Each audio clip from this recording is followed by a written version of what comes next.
Bonjour à tous, c'est Gilles Mansillon. Je viens brièvement à vous aujourd'hui pour communiquer certaines idées. Je vais aussi montrer quelques tableaux, tirer peut-être quelques cartes, et puis je vais peut-être finir par une petite chanson. Voilà, donc je voulais commenter par rapport à ce que les choses dont j'ai évoquées hier. Toutes ces choses, je ne fais que les évoquer, hein, bien sûr. Après ça, c'est chacun qui doit développer pour savoir si elles ont un sens avec nous.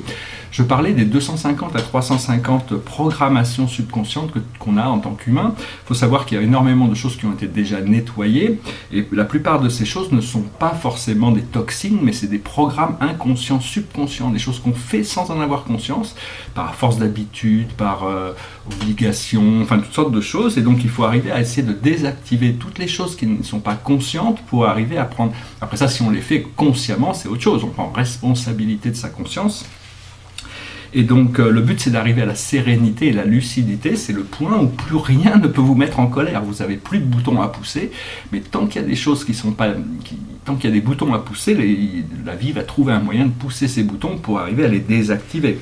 Le but, c'est de ne pas jouer à cache-cache avec soi-même. En réalité, nous sommes toutes les âmes, nous sommes connectés à toutes les âmes, notre âme est connectée à toutes les âmes. Donc il faut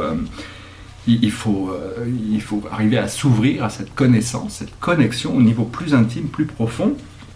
Je voulais aussi dire que l'amour inconditionnel ne veut pas dire qu'il faut devenir intime avec des gens qu'on n'aime pas, hein. C'est clair qu'il y a des gens qui sont toxiques pour nous, mais il faut arriver à comprendre qu'ils sont en train de passer par leur procédé, donc essayer de ne pas trop les juger, mais connecter avec les gens qui ont une résonance avec vous. Bien sûr, au plus les résonances sont profondes à l'intérieur, au plus les relations auront de signification. Généralement, ceux qui ont un peu ouvert leur sens psychique pouvaient suivre l'odeur. Au plus l'odeur est agréable, au plus les choses sont légères. Et puis bon, si vous rencontrez des gens ou des situations qui ne sont pas vraiment de la plus haute intégrité, essayez de les bénir ou demandez à Dieu de les bénir, envoyez la lumière violette dans leur mental supérieur, dans leur cœur supérieur, et ça va les aider, mais vous n'avez pas besoin de vous inquiéter de toutes ces choses qui sont des distractions du monde extérieur. Il faut savoir que toutes ces choses du monde extérieur, quand on est impliqué dans la voie spirituelle, ne nous regarde pas. C'est chacun doit vivre sa vie selon ses choix, et après la loi naturelle, la loi cosmique s'occupe de toutes les âmes, hein. Il y a pas de... C'est juste parce qu'on n'est pas encore conscient de toutes ces choses, et donc c'est très important aussi d'être, quand on cherche à purifier, à se perfectionner, c'est d'avancer par petits pas, parce que ces choses sont là depuis tellement longtemps, la plupart de ces habitudes, ces choses qui ne sont pas forcément de la plus haute intégrité ou de la plus haute pour la santé ou toutes ces choses-là. Donc il faut être gentil avec soi-même, pas se juger, essayer de passer par des étapes, de toujours avancer, mais donc c'est pas toujours, on ne peut pas toujours tout éliminer comme ça, pouf, ça y est, je rentre dans un jeûne, je rentre dans un mois de silence, je jeûne pendant un mois, enfin toutes ces choses, pour ceux qui arrivent à le faire, c'est très bien, il y a énormément à gagner par ce genre d'exercice, mais enfin, tout le monde n'est pas à ce niveau, donc il faut prendre les choses par rapport à votre niveau, par rapport aux capacités, ce que vous ressentez. C'est très important de rester bien en contact avec non seulement sa conscience terrestre, mais aussi ces informations qui viennent de là-haut. Il faut comprendre que vous êtes vous n'êtes pas ce que vous pensez, vous n'êtes pas ce que vous ressentez, vous n'êtes pas votre corps physique, vous êtes un être éternel et infini qui avait besoin de connaître les limitations, parce qu'en tant qu'être infini et éternel, on ne pouvait pas connaître la limitation, toutes ces choses-là étaient complètement inconnues, donc il fallait passer par là pour arriver à découvrir ça, tout en sachant qu'on allait se libérer à la fin du programme. Donc voilà, je vais trouver quelques cartes, si j'arrive à trouver mon jeu de cartes, parce que j'en ai fait, ah voilà. Bon. Alors on va voir pour la journée, qu'est-ce que la journée nous réserve au niveau de tirer une carte, une seule carte, ça devrait suffire pour clarifier. Alors c'est vraiment la carte de la... comment on dit en français, des fois, excusez-moi, c'est parce que des fois j'ai un petit peu en anglais, je dois faire ce message en anglais, en français, donc mes mots se mélangent un petit peu dans ma tête en anglais-français, je prends souvent mes notes en anglais, c'est les possibilités, c'est la carte qui parle de choses, c'est vraiment une carte miraculeuse, c'est la carte du changement, mais c'est la carte qui dit qu'il y a des choses inattendues qui peuvent se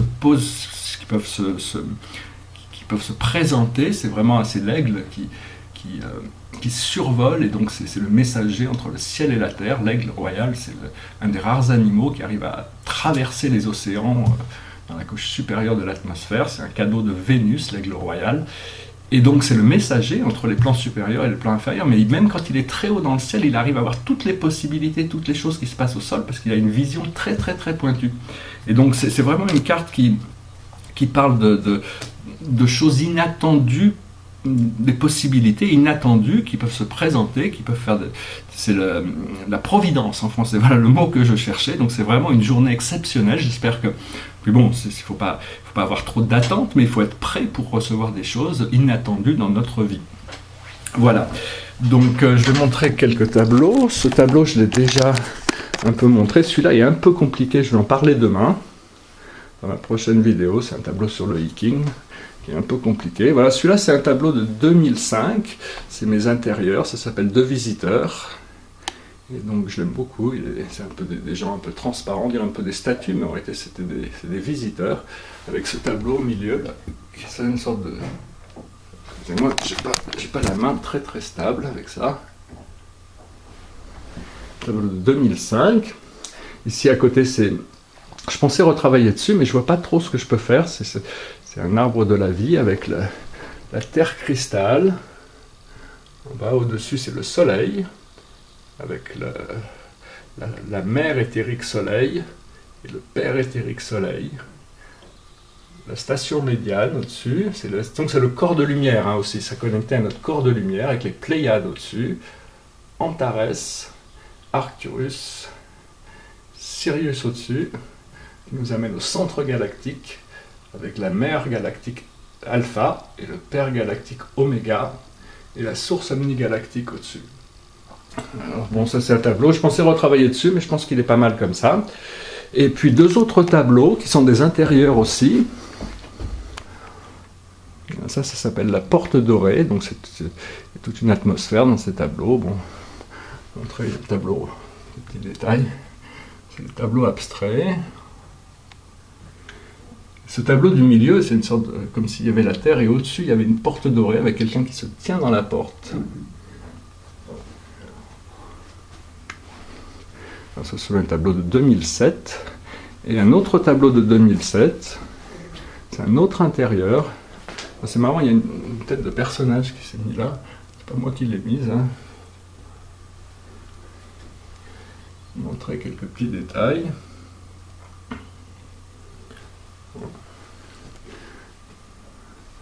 Voilà, donc je voulais chanter une petite chanson parce que l'esprit me demande toujours de m'intéresser plus à la musique. Voilà, la musique c'est quelque chose de très important. En français on dit la musique adoucit les mœurs, mais c'est quelque chose de primaire, d'essentiel. C'est quelque chose qui est très proche de l'émotion, c'est des vibrations, c'est des sons. Et il faut comprendre, bon, des fois je m'étais enregistré quelques petites chansons a cappella pour me faire plaisir, et c'est des chansons des années 70, de musique rock généralement, mais c'est pas juste parce que j'aime ces chansons, c'est parce que dans les années 70, l'humanité était vraiment dans les ténèbres, on était en pleine guerre froide, et là où il y avait le plus de lumière qui sortait, c'était à travers le rock'n'roll. Mais le truc, c'est que l'humanité n'a pas trop pris en considération tous ces clés et codes sur l'amour et la lumière qui passaient à travers les messages des chansons de rock'n'roll. Pourquoi ? Parce que les rockstars avaient des vies complètement décadentes, et donc ils n'ont pas été trop pris au sérieux, mais c'est pas pour ça que leur musique n'a pas des significations profondes, tout comme Mozart avait une vie complètement décadente, mais sa musique est complètement pure, complètement divine. Donc voilà, je vais juste... bon, pour ceux qui ne comprennent pas l'anglais, c'est juste très très court ce que je vais faire. Mais c'est une chanson, c'est pas une chanson de rock'n'roll, c'est une chanson de gospel. Et donc ça dit grâce extraordinaire, combien doux est le son qui a sauvé une épave telle que moi. Il était une fois, avant j'étais perdu, mais maintenant je suis trouvé. J'étais aveugle, mais maintenant je vois. Et donc, it goes like this. Amazing grace, how sweet the sound that saved a wretch like me. I once was lost, but now I'm found. Was blind, but now I see. Voilà, c'était juste un petit intervalle musical. J'espère que vous avez apprécié cette vidéo. J'espère que vous passez une excellente journée. N'hésitez pas à commenter ou me laisser des messages si vous avez des désirs de me voir parler de certaines choses, de discuter de certaines choses. Je vais essayer de passer plus dans les choses, bien sûr, rester léger, hein, toujours, essayer de pouvoir profiter de la vie au maximum. Et chaque jour, on arrive quand même à pouvoir déblayer des choses, comprendre des nouvelles choses, s'ouvrir à des nouvelles opportunités, préparer de nouveaux projets. Enfin bon, la vie est là, vraiment, tout est là pour nous. La vie est prête à donner. Donc c'est juste une question de se libérer pour pouvoir recevoir tout ce que la vie a à nous apporter. Je vous remercie, je vous dis à bientôt. Namasté.